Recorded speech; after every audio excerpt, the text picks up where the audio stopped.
You know, he's probably one of the most explosive and, honestly, misunderstood philosophers in all of history.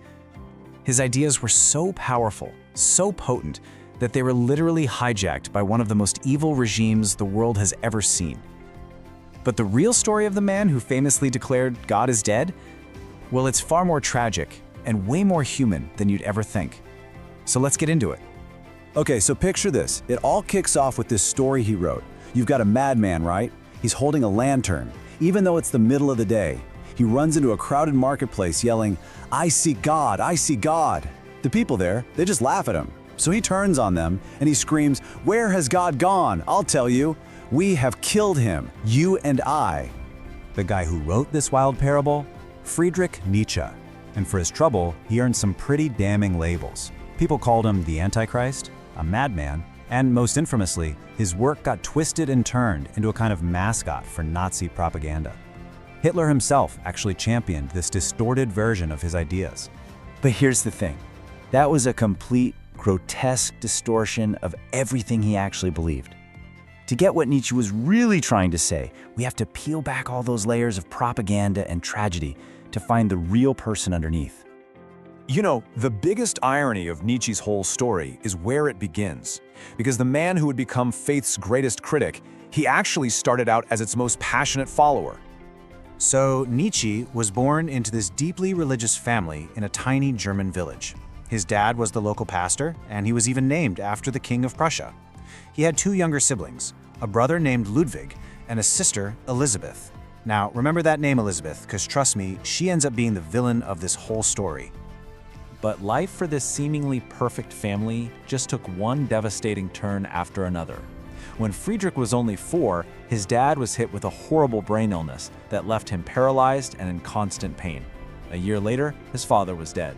And then, just 6 months after that, his little 2-year-old brother, Ludwig, died suddenly. I mean, this rapid-fire series of losses left a permanent scar on this young kid. And yet, you'd think all that trauma would shake his faith, right? But no, Nietzsche actually doubled down. He was a brilliant student, totally acing Christian theology, and he was dead set on following in his father's footsteps to become a pastor. It really looked like his whole life was planned out. But then, at university, the cracks started to show. He began wrestling with these huge, painful questions. You know, if God is good and loves us, then why is there so much suffering in the world? Why did his father, a devout pastor, have to go through such a horrific death? He eventually decided that faith wasn't some divine truth. It was a human invention, a sort of shield for people who couldn't face the harsh realities of life. And with that, he walked away from theology for good. So, without that comfort of faith as a safety net, Nietzsche's life just became this relentless series of struggles. We're talking love, war, his own body. It all pushed him to the absolute breaking point. I mean, you can't even make this stuff up. His life just became this cascade of bad luck. He gets appointed as a professor, but then his health immediately starts to fail. A trip to a brothel leaves him with syphilis. He's eager to go serve his country in the war, so he joins the army, only to fall off a horse and tear 2 muscles in his chest. But he doesn't give up. He rejoins as a medic, and what happens? He immediately gets dysentery. This was really just the beginning of a lifetime of health problems. And his romantic life? Oh, man, it was just as tragic. He fell like head over heels for this brilliant and beautiful woman, Lou Salome. But he was painfully shy, so he asks his friend, Paul, to be his wingman and deliver his love letters for him. Well, while Paul was playing mailman, he and Lou got to talking, and you can probably guess the rest. She ended up falling for Paul, leaving Nietzsche completely and utterly heartbroken. And this is so crucial to understanding him. Nietzsche's philosophy wasn't born in some comfortable ivory tower. No way. It was forged in the fire of real, non-stop suffering. He'd lost his family, his faith, his health, and the love of his life. The sheer weight of it all was becoming unbearable. And then the final snap. In Turin, Italy, he sees a carriage driver just brutally whipping a horse. Nietzsche, just completely overwhelmed with empathy, runs to the animal, throws his arms around its neck to protect it, and then just collapses, sobbing. He would spend the last 11 years of his life in a state of mental collapse, totally unable to care for himself. He never recovered from that moment.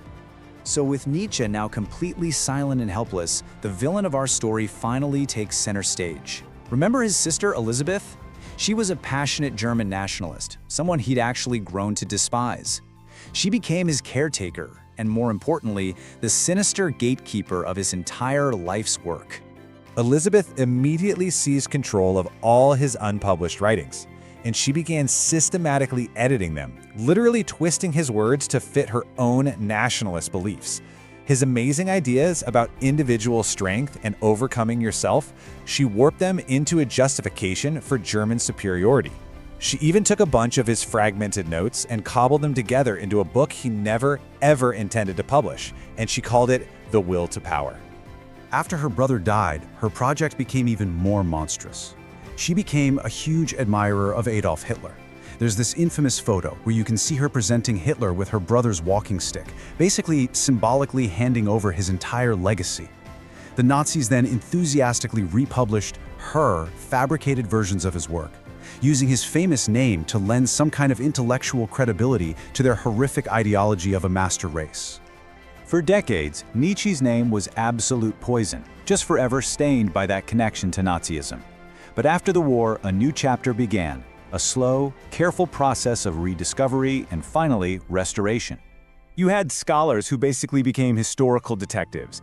They started the painstaking work of digging through his original, unaltered manuscripts, and they carefully, piece by piece, separated the real philosopher from his sister's forgeries.